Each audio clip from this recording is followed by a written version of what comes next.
মুখ্যমন্ত্রী মমতা বন্দ্যোপাধ্যায়ের দ্রুত আরোগ্য কামনায় কপিলমুনির আশ্রমে পুজো দিলেন মন্ত্রী। গতকাল বাড়ির সামনে পড়ে গিয়ে মাথা ফেটে অসুস্থ হন মুখ্যমন্ত্রী মমতা বন্দ্যোপাধ্যায়। দ্রুত আরোগ্য কামনায় আজ দক্ষিণ 24 পরগনা জেলার গঙ্গাসাগরে কপিলমুনির আশ্রমে নারকেল ফাটিয়ে পুজো দিলেন সুন্দরবনের উন্নয়ন মন্ত্রী বঙ্কিমচন্দ্র হাজরা।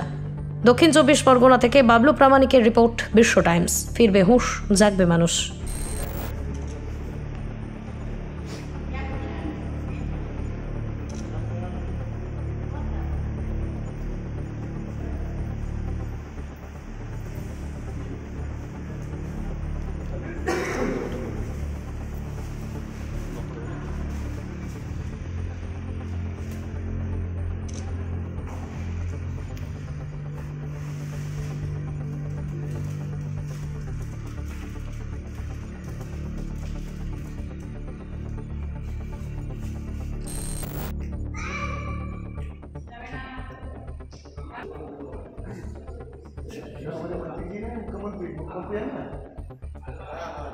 मुख्यमंत्री जो गिर की है कालू उसके कपाल में तो थोड़ा लगी है, वो तो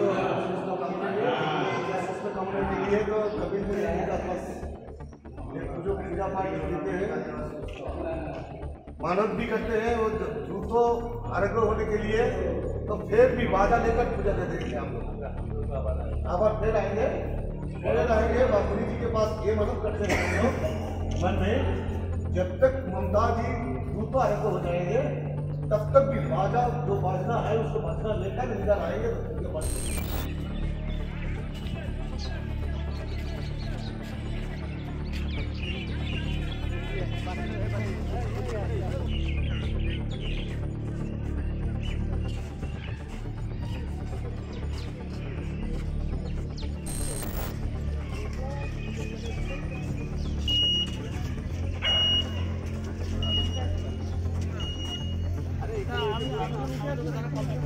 গতকাল তার বাড়িতেই হঠাৎ পড়ে গিয়ে মাথা ফাটে এবং অসুস্থ হয়ে এসএসকেএমে ভর্তি হয়।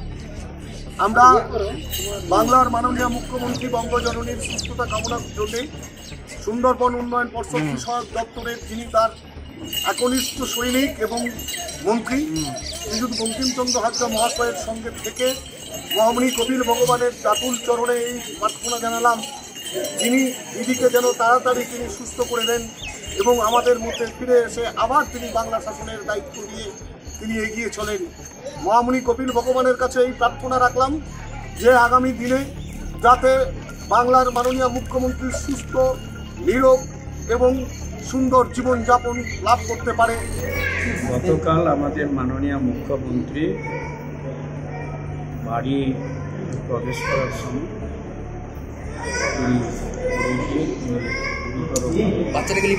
দর্শন হয়েছে তিনি পরবর্তীকালে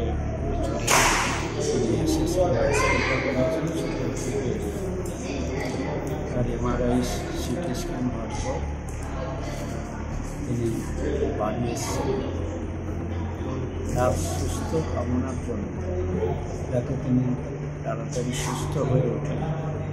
সেই কারণে আমরা সাংখ্য দর্শন কপিলের কাছে আমরা পুজো দিয়ে প্রার্থনা করছি যে আমি ওনাকে যেন তাড়াতাড়ি সুস্থ করে এই প্রার্থনা তাড়াতাড়ি সুস্থ হয়, সেইটাই আরোগ্য কামনা করুন।